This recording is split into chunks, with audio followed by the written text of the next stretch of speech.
بسم الله الرحمن الرحيم.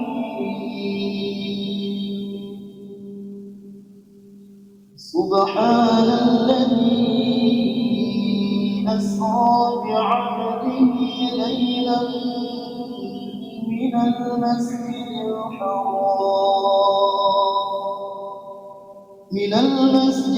الحرام إلى المسجد الأقصى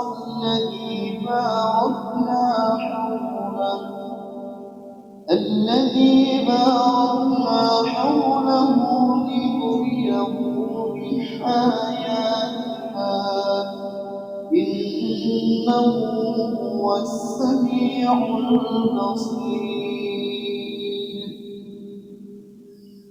وآتينا موسى الكتاب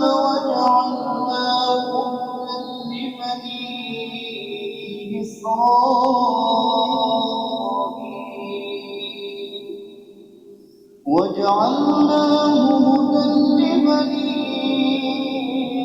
إسرائيل ألا تتخذوا من دوني وكيلا ذرية من حملنا مع نوح